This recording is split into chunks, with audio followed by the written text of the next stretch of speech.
حضرت عائشہ صدیقہ رضی اللہ تعالیٰ عنہ فرماتی ہیں میں نے نبی پاک صلی اللہ تعالیٰ علیہ وآلہ وسلم کو نا مرض وصال تک دیکھا ہے، حضور کے وصال تک، کہ حضور قرآن پاک کی آخری 2 سورتیں پڑھ کے سورۃ فلق اور ناس اپنے ہاتھوں پہ پھونکتے تھے، پھر جسم پہ ملتے تھے۔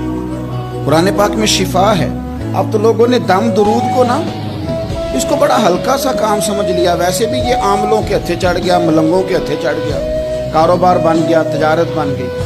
ورنہ قرآن پاک کی آیات پڑھی جائیں تو حضور نے فرمایا سورہ فاتحہ میں شفا ہے، اس میں کرم ہے۔ یہ چیزیں جو بڑی ہمارے لیے سود مند تھی، فائدہ مند تھی، ہم چھوڑ گئے۔ ایک بڑی خوبصورت حدیث ہے، سنیے گا۔ حضرت ابو سعید خدری رضی اللہ تعالیٰ عنہ حدیث کے راوی ہیں، بخاری میں موجود ہے۔ ارشاد فرماتے ہیں کہ ہم ایک سفر پہ تھے، واپس آ رہے تھے، ایک جگہ رات کو قیام کیا، سونا تھا، بستی تھی۔ بستی کے لوگوں نے نہ کھانا پوچھا نہ پانی پوچھا، کوئی ضیافت نہیں کی۔ آدھی رات کا وقت آیا، ایک بندہ دوڑا آیا، کہنے لگا ہمارے سردار کو بچھو نے کاٹ لیا ہے، تم میں سے کوئی بندہ دم درود کر لیتا ہے؟ تو ایک صحابی کہنے لگے کر تو لیتے ہیں، پر تم نے چونکہ ہمیں کھانا پانی تک نہیں پوچھا، تم اگر دم کراؤ گے تو مفت نہیں کریں گے۔ بخاری پڑھ رہا ہوں، پیسے لگیں گے۔ کتنے پیسے؟ بکریوں کا ایک ریوڑ پورا۔ شارحین نے لکھا 40 بکریاں۔ سمجھے پس منظر کیا ہے؟ پانی تک نہیں تم نے پوچھا۔ کچھ لوگوں کا علاج ہوتا ہے، انہوں نے کہا پیسے لیں گے دم کر دیں گے۔ صحابی نے کہا حضرت ابو سعید خدری رضی اللہ تعالیٰ عنہ فرماتے ہیں وہ چونکہ تنگ تھے، بچھو کاٹ کے، اور سردار کو کہا چل تو صحیح نا۔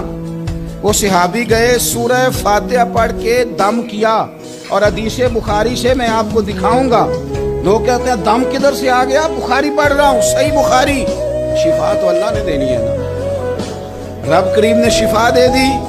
بکریاں لے لی، آ گئے جہاں آرام کر رہے تھے اس جگہ۔ صحابہ میں اختلاف ہو گیا، کچھ کہنے لگے بکریاں لینی چاہیے تھی، کچھ کہنے لگے نہیں لینی چاہیے تھی۔ حضرت ابو سعید خدری رضی اللہ تعالیٰ عنہ فرماتے ہیں پھر ہم نے فیصلہ کیا چپ کر کے سو جاؤ، صبح حضور کی بارگاہ میں جائیں گے۔ اگر کریم نے کہا لینی چاہیے تھی پھر تو موج بن گئی، اور اگر کہا نہیں لینی چاہیے تھی تو بکریاں ہانگ کے واپس کر جائیں گے۔ مسئلہ کیا ہے؟ کہتے ہیں صبح گئے حضور کی بارگاہ میں، جا کے مسئلہ عرض کیا، یا رسول اللہ انہوں نے بھی پانی کوئی نہیں پوچھا تھا، ہم نے بھی کہا دم کریں گے تو پیسے لیں گے، تو ہم نے یہ بکریاں لی ہیں۔ شارحین لکھتے ہیں 40 تھی شاید۔ یا رسول اللہ اب کیا کریں؟ حضور مسکرانے لگے، حضور مسکرانے لگے۔ جس کے گچھے سے لچھے جڑے نور کے، ان ستاروں کی نزہت پہ لاکھوں سلام، اور جس کی تسکین سے روتے ہوئے ہنس پڑے، اس تبسم کی عادت پہ لاکھوں سلام، اور ان کی باتوں کی لذت پہ بے حد درود، ان کے خطبے کی ہیبت پہ لاکھوں سلام۔ حضور مسکرانے لگے اور مسکرا کے پوچھا اچھا پڑھا کیا تھا؟ یا رسول اللہ سورہ فاتحہ۔ فرمایا سکھائی کس نے تھی؟ کہا یا رسول اللہ آپ نے۔ فرمایا پھر آدھی بکریاں میری ہیں آدھی تمہاری ہیں۔